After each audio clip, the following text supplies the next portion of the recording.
Seja bem-vindo, meu irmão, seja muito bem-vinda, minha amada irmã. Estamos aqui hoje, dia 8 de dezembro, festa da Imaculada Conceição, para meditar o Evangelho que a nossa Santa Igreja nos propõe. Então, estamos reunidos em nome de Deus que é Pai, Filho e Espírito Santo. Amém. Vinde, Espírito Santo, enchei os corações dos vossos fiéis e acendei neles o fogo do vosso amor. Enviai, Senhor, o vosso Espírito, e tudo será criado, e renovareis a face da terra. Oremos. Ó Deus, que instruíste os corações dos vossos fiéis com a luz do Espírito Santo, fazei que apreciemos retamente todas as coisas, segundo o mesmo Espírito, e gozemos sempre de sua consolação. Por Cristo, Senhor nosso. Amém. O nosso Evangelho está em São Lucas, capítulo 1, versículos 26 ao 38.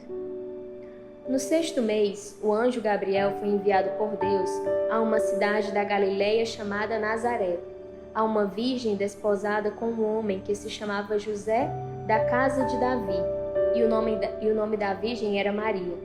Entrando o anjo, disse-lhe: Ave cheia de graça, o Senhor é contigo. Perturbou-se ela com essas palavras e pôs-se a pensar no que significaria semelhante saudação.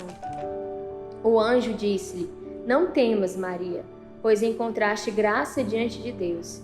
Eis que conceberás e darás à luz um filho, e lhe porás o nome de Jesus. Ele será grande e será chamado Filho do Altíssimo, e o Senhor Deus lhe dará o trono de seu pai Davi, e reinará eternamente na casa de Jacó, e o seu reino não terá fim. Maria perguntou ao anjo: Como se fará isso, pois não conheço o homem? Respondeu-lhe o anjo: O Espírito Santo descerá sobre ti, e a força do Altíssimo te envolverá com a sua sombra. Por isso, o ente santo que nascer de ti será chamado Filho de Deus. Também Isabel, tua parenta, até ela concebeu um filho na velhice, e já está no 6º mês, aquela que é tida por estéril. Porque a Deus nenhuma coisa é impossível. Então disse Maria: Eis aqui a serva do Senhor, faça-se em mim segundo a tua palavra. E o anjo se afastou dela. Estas são para nós palavras de salvação. Hoje, como eu falei, festa da Imaculada Conceição, o Evangelho nos traz este diálogo entre Maria e o anjo. E antes de aprofundarmos um pouco mais o diálogo de Maria, eu quero destacar uma informação que o evangelista São Lucas nos traz. Ele fala, logo no primeiro versículo, que um anjo foi enviado por Deus a uma cidade da Galileia, chamada Nazaré. E por que eu quero destacar esse ponto? Porque Nazaré é uma cidade da periferia. Naquele contexto social e geográfico, Nazaré, ela não era um centro religioso, um centro político como Jerusalém era. Para vocês terem uma ideia, Nazaré ela não é citada no Antigo Testamento. Ela é uma aldeia muito simples, muito humilde. E também no Novo Testamento, nós temos a fala de Natanael, que no Evangelho de São João, capítulo 1, versículo 46, pergunta: Pode vir coisa boa de Nazaré? Então, o anjo de Deus aparece a uma mulher da periferia. Deus sempre mostrando a sua predileção pelos mais pequeninos, por aqueles que são invisíveis. Continuando no diálogo, na verdade, iniciando o diálogo do anjo com Maria, o anjo se dirige a ela de uma forma única: Ave cheia de graça. Se Nazaré não foi citada no Antigo Testamento nós temos sim citações de anjos conversando com pessoas. Então, aqui São Lucas ele não traz um fato novo, um anjo conversando com um ser humano não é algo novo nas Sagradas Escrituras. Porém, esta saudação, ela é sim uma saudação única. Em primeiro lugar, o ave, que em grego é kairi, alegra-te. É uma saudação que evoca a alegria, ave cheia de graça. E aqui nós podemos perceber a correlação, a comunhão estreita entre a alegria e a graça. A alegria verdadeira nós só temos em Deus.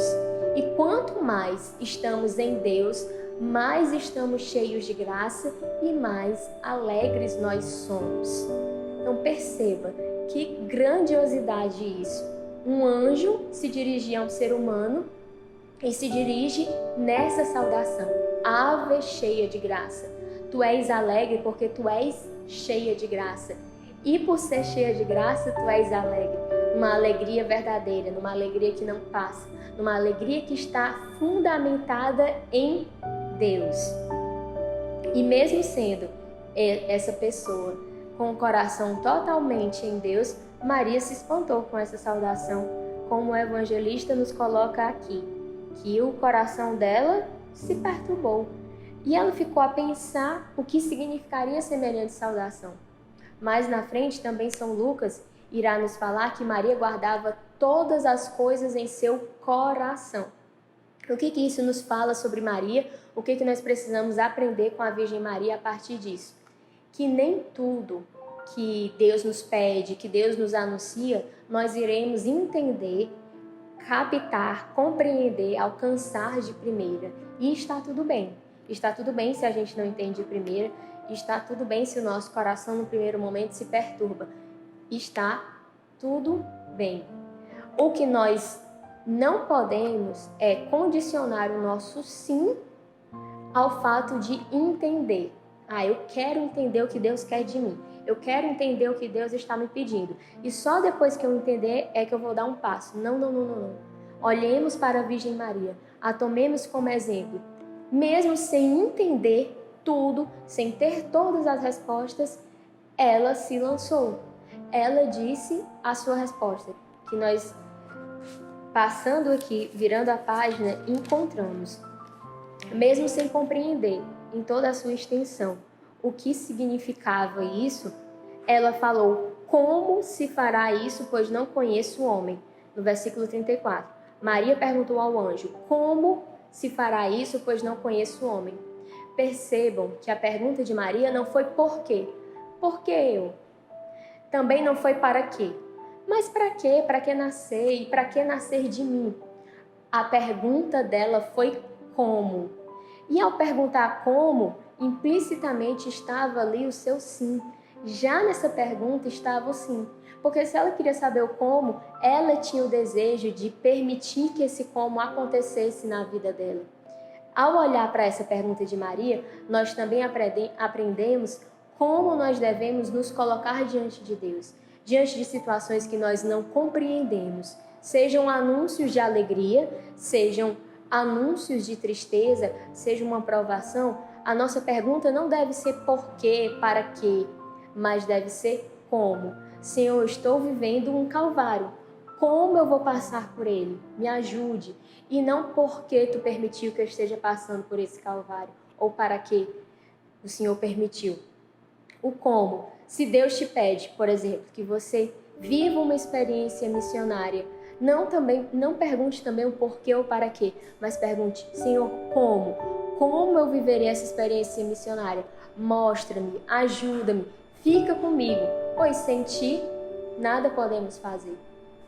Então, aprendamos com a Virgem Maria a responder ao Senhor, a nos colocar nos momentos, diante dos anúncios e dos pedidos que Deus nos faz, com esse coração abandonado. Por fim, como todos vocês sabem e conhecem, a resposta dela, apenas para sacramentar, foi: eis aqui a serva do Senhor, faça-se em mim segundo a tua palavra. Que ao longo deste dia, que ao longo deste tempo de advento, nós possamos exercitar a confiança e o abandono da Virgem Maria nas nossas vidas. Que diante de situações que nós não temos resposta, que nós não entendemos, diante de medos, diante de preocupações, diante também de alegrias, que a nossa disposição de coração seja: eis aqui a serva do Senhor, faça-se em mim segundo a tua palavra.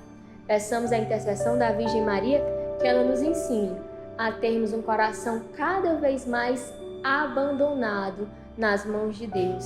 Ela que nos prometeu em Fátima que por fim o meu imaculado coração triunfará. que ela nos ensine a viver as lutas de cada dia, nesse perfeito e completo abandono e confiança no Senhor. Ave Maria, cheia de graça, o Senhor é convosco. Bendita sois vós entre as mulheres, bendito é o fruto do vosso ventre, Jesus. Santa Maria, Mãe de Deus, rogai por nós, pecadores, agora e na hora de nossa morte. Amém.